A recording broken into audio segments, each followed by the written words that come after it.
Amen. Shalom, Bwana asifiwe. Habari ya leo. Nashukuru Mungu kwa ajili ya siku njema ambayo ametupatia. Na leo ni Jumatano ambapo tunalichunguza neno la Mungu ili tujifundishe mambo fulani yaliyo ya muhimu katika maisha haya ya Kristo. Najua mtazamaji wangu uko nyumbani, umetulia. Labda pengine bado unashughulika, lakini baadaye utatulia, maana ibada hii tunakuwekea katika mtandao. Uitazame katika starehe ya nyumbani kwako, yani kizungu wanasema the comfort of your home. Utazame na usikize, upate point ikusaidie. Bado tunasubiri serikali itupatie mwelekeo mwafaka wa kuwaalika mrudi kanisani ili kwamba tuweze kuendelea, na tuna matumaini makubwa sana. Wiki hii haiwezi kuisha, na ikiisha ijayo tutaweza kuendelea. Wacha tuombe kwa ajili ya neno la siku ya leo. Baba yetu na Mungu wetu, katika jina la Yesu tunakaribisha uwepo wako. Tunaomba umguse yule aliye nyumbani anayetutazama. Tunaomba Bwana ukamjaze na roho wa kuelewa, kuvumilia na kuendelea kukutumikia. Asante kwa sababu ya neno hili. Tunaomba kanipake mafuta ninapolizungumza, likawasaidie watu wako wakapate kusonga mbele katika safari hii ya imani. Asante. Naombea walio nyumbani utoshelezi, kwa sababu muda umekuwa mrefu na supply huenda zikawa zinaisha. Baba wa mbinguni, naomba kwa miujiza yako, kama uliwalisha wana wa Israeli jangwani, walishe watu wako wakiwa manyumbani. Na ninakushukuru kwa sababu umekuwa mwaminifu siku zote, na wewe ni mwaminifu hata milele. Katika jina la Yesu Kristo nimeomba nikiamini. Amen. Somo la leo ni fupi lakini ni refu. Tumekwambia kwamba tunakuletea ibada hizi fupi, lakini masomo yenyewe ni marefu, lakini ibada ni fupi. Na somo hili nimeliita hatari ya kupumzika. Hatari ya kupumzika.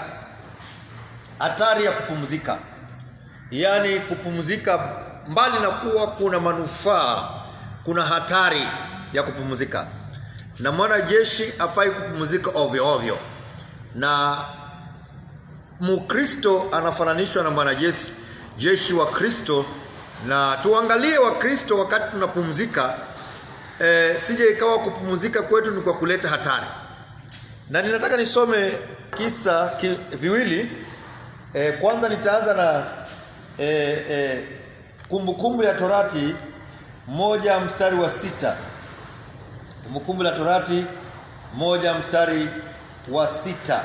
Hapo ndipo nitaanza kusoma.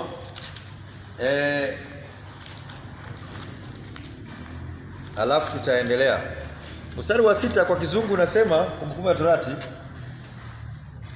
Bwana akazungumza, the Lord our God spoke to us in Horeb, saying, you have dwelt long enough in this mountain. Turn and take your journey and go to the mountains of the Amorites, to all the neighboring places in the plain, in the mountains and in the lowland, in the south and on the sea coast, to the land of the coast Canaanites, and to the Lebanon, as far as the great river, the river Euphrates.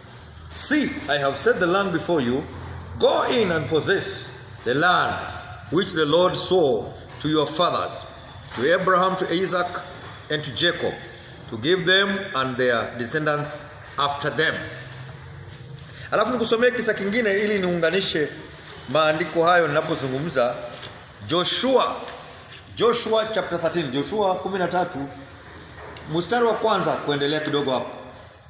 Inasema, now Joshua was old and advanced in years, and the Lord said to him, you are old, advanced in years, and there remains very much land yet to be possessed. This is the land that yet remains, all the territory of the Philistines, and all that of the Geshurites, from Sihor, which is east of Egypt, as far as the border of Ekron northward, which is counted as Canaanite. The 5 lords of the Philistines, the Gazites, the Ashdodites, and the Ashkolonites, the Gittites, and the Ekronites. Also the Avites from the south, all the land of the Canaanites, and Merah, that belongs to the border of the Amorites, the land of the Gabelites, and all Lebanon towards the sunrise, from Baal Gad below Mount Hermon, as far as the entrance to Hamath, all the inhabitants of the mountains from Lebanon, as far as the brook of Misrepoth, and all the Sidonites. Then them I will drive out from before the children of Israel, only divide it by lot to Israel as an inheritance, as I have commanded you. Bwana asifiwe sana. So tunaona visa hivi viwili, nimejaribu kuvisoma ili kwamba wazo hili somo la leo kwamba kuna hatari katika kupumzika. Si mbaya kupumzika. Ndio maana Mungu akasema pumzikeni siku moja. Ukiangalia Mungu alipoumba alitupatia sabato moja. Kama yeye mwenyewe anavyosema ya kwamba alipumzika baada ya siku 7, baada ya siku 6. Siku ya 7 akapumzika. Ukisoma habari za uumbaji, na Mungu akamwambia Musa, utawaambia wana wa Israeli wakuwe na sabato siku moja.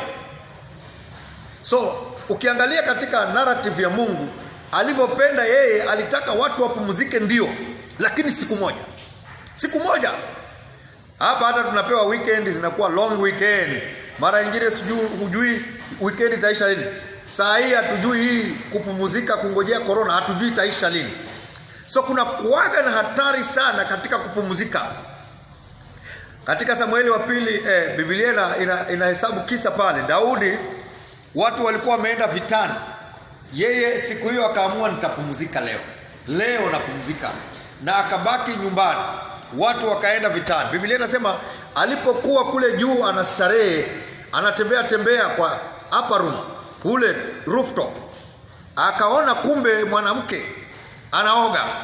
Na hiyo ikasababisha dhambi kubwa sana ambayo imerekodiwa na juu ya mfalme Daudi, haikusahaulika mpaka leo.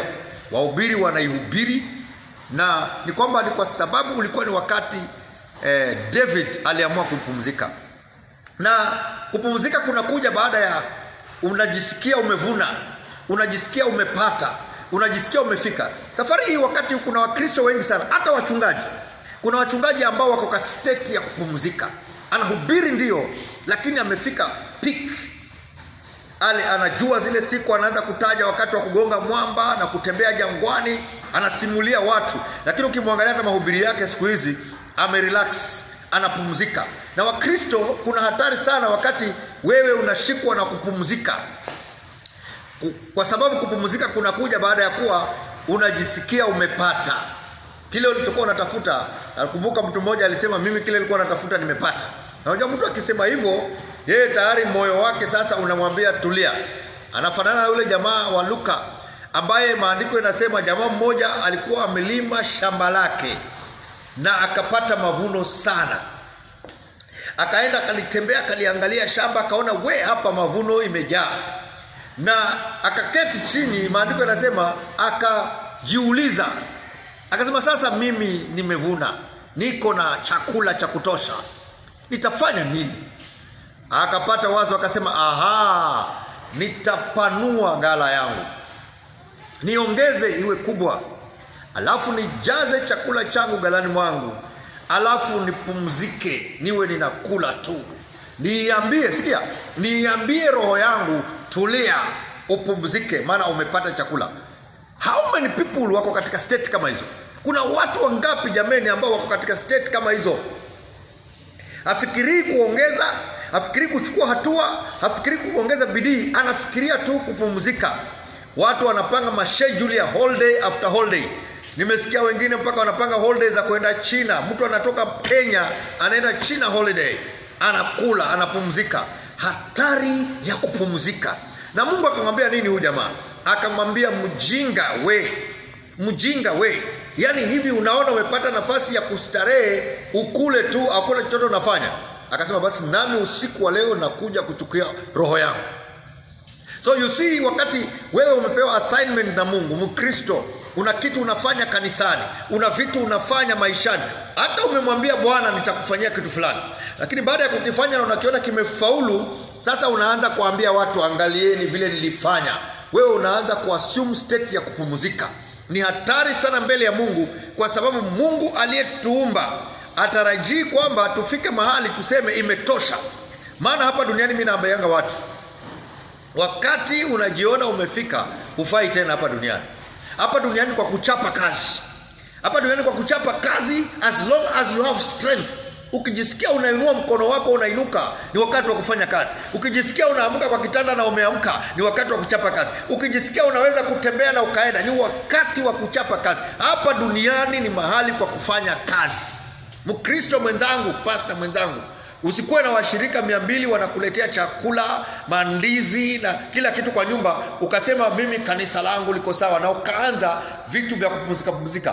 Kumbuka pale ulipoanza. Kama ulianza na evangelism, endelea na evangelism. Mama, kama wewe ni muombaji, omba. Usianze kusema kanisa imekuwa kubwa, tunashukuru pastor, tulikuwa tukifunga siku zile, lakini sasa tunaona Mungu ametusaidia, kanisa imekuwa kubwa. Hapana. Endelea, shikilia mpaka mwisho. Actually, katika imani watu wanalipwa kwa kile walichoshikilia mpaka mwisho.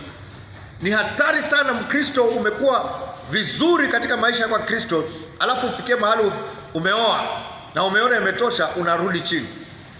Hiyo matendo yako uliotenda mazuri, ujue hautahesabiwa nayo, kwa sababu mtu anahesabiwa pale amefika. Uaminifu wa Mungu akihesabia watu uaminifu, anawahesabia pale wamefika. Hiyo ujue. Hakuna vile ambavyo Mungu atakuhesabia matendo yako uliyoyatenda mazuri, alafu ukamalizia na matendo mabaya, alafu Mungu anambia basi tutachukua yale mazuri hii tutaacha. Pale utakapokutwa utahesabiwa kuanzia hapo. Ndio maana hata watu wakienda retire hawalipi benefits na mshahara wao ule walianzia. Wanalipwa benefit na mshahara wao ule wamemalizia.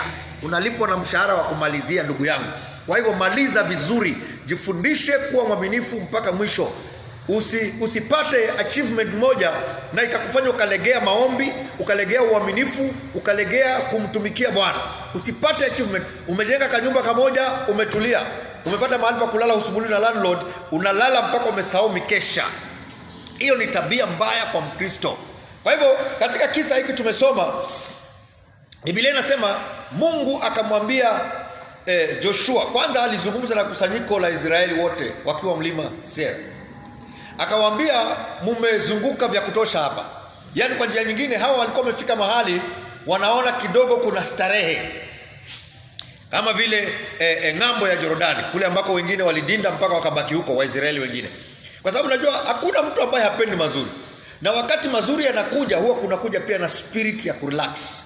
Wakati wote mavuno ikija, mazuri ikija, kunakuja na spirit ya kupumzika. Unajisikia ni kama sasa nimetia bidii, wacha nipumzike kidogo. Na wana wa Israeli wakaona kweli wamekata jangwa, wamefika mahali sasa wanaona ni kama kunakuwa kuzuri.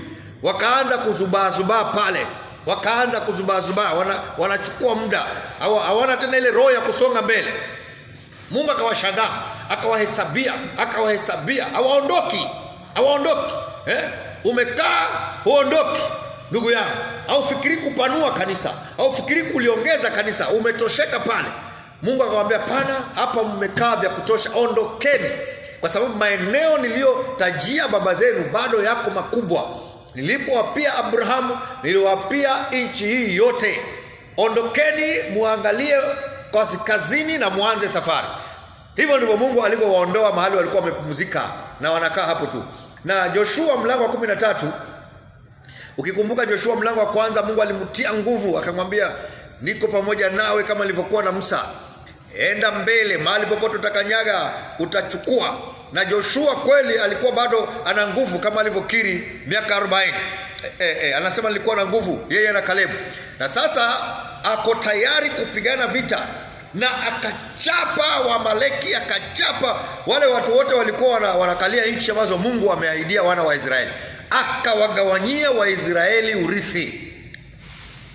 Akawa amekuwa mzee, na akiangalia nyuma anaona ushindi ambao ameupata. Ndiyo ametia bidii kwa uaminifu na ameona ushindi wa ajabu. Joshua amezeeka, akawa amelegeza kamba. Anaanza kuongea zile stories za watu wanaongea wakiwa sasa wameanza kufaulu. Unasikia mimi sasa narudi nyumbani nipumzike. Mimi sasa nimeachia vijana hii kazi ya injili. Mimi maombi tulikuwa tukienda tukikesha, wacha vijana muende mkeshe, sisi tumekuwa wazee. Hiyo ni misemo ya hatari. Joshua akaambiwa na Mungu, Joshua umekuwa mzee, sikatai. Si hata Mungu mwenyewe ana acknowledge. Anamwambia kweli Joshua umezeeka na umeendelea katika umri, lakini kuzeeka si hoja. Kuzeeka si kufunga ibada, kuzeeka si kuacha kuhubiri, kuzeeka si kuacha maombi, kuzeeka si kukosa kuacha kwenda kesha. Kuzeeka si ugonjwa, kuzeeka ni heshima. Akaambia Joshua, wacha kuangalia uzee wako na usahau kazi niliyokuitia. Amka, na kuna nchi nyingi sana ambazo zinatakana zichukuliwe. Na Mungu anazitaja pale majina hayo yote ya Amorites na Magishanites, hao wote. Anasema hawa watu ni lazima uwateke, wafalme 5 wa Filisti, uwapige, hizo nchi uchukue, kwa sababu anasema kwa sababu nilimwapia Ibrahimu. Wacha nimalizie kwa kusema hivi. Chochote ambacho Mungu amesema kwetu, haijalishi current situation ambayo tuko, hicho kitu kinawezekana. Haijalishi una pesa za kukinunua, haijalishi una nguvu za kukiinua, haijalishi una nguvu za kuenda huko kiliko. Haijalishi, ni vile Mungu amesema ndivyo ilivyo. Na umri wako, condition yako ya maisha isiwe sababu ya kazi ya Mungu kuenda chini. Tia bidii, ufanye kazi ya Mungu na uchunge sana roho ya kupumzika. Namaliza nikisema hivi, roho ya kupumzika ni rahisi sana kupatikana na maadui. Sasa ile wewe sasa umepata ushindi, umepiga watu huko, mapepo umeyafunga, alafu sasa unaona umepata kanisa ya watu 2000, unaanza kupumzika, kubadilisha magari, starehe mingi. Utakuja gongwa na lipepo limoja ambalo lipiga ukiwa hatari, na ili kupata umerelax kwa hoteli upigwe. Kwa hivyo hakuna kupumzika. Tia bidii katika Bwana, uaminifu mpaka mwisho. Uaminifu mpaka mwisho ndio unalipwa. Taendelea na hili somo wakati mwingine, ni somo la maana sana, hatari ya kupumzika. Nataka nikuombee kwa jina la Yesu. Baba, katika jina la Yesu Kristo, ni asante kwa ajili ya mteule anayenitazama. Ajue ya kwamba wewe uliumba sabato moja, siku moja, ni kuonyesha kwamba Mungu unapenda tufanye kazi kwa bidii, na kuna hatari katika kupumzika. Ninaomba roho ya starehe na kupumzika isitukamate. Ninaikemea kwa jina la Yesu. Naomba watu wako Bwana watie bidii, watafute ni kitu kingine watafanya, wakufanyie kazi. Wapanue mipaka kama Jabezi, waongeze mapato, waongeze mtaji, waongeze biashara, waongeze mali, wakufanyie kazi bila kupumzika. Asante kwa sababu ni Mungu unayetuangalia. Umetuona Bwana wakati wa corona tumepumzika sana. Tupatie shughuli ya kufanya ili tusonge mbele. Baba, ni asante, pokea sifa na utukufu. Kwa jina la Yesu Kristo nimeomba na hata kuamini. Amen. Amen. Mungu akubariki sana. Na umkumbuke Mungu wako, usipumzike sana kwa nyumba. Njoo kanisani uombe siku moja. Shinda hapa kanisani, hakuna shida. Na urudi nyumbani ukiwa umerefresh maisha yako na Bwana. Na Bwana atakubariki. Amen.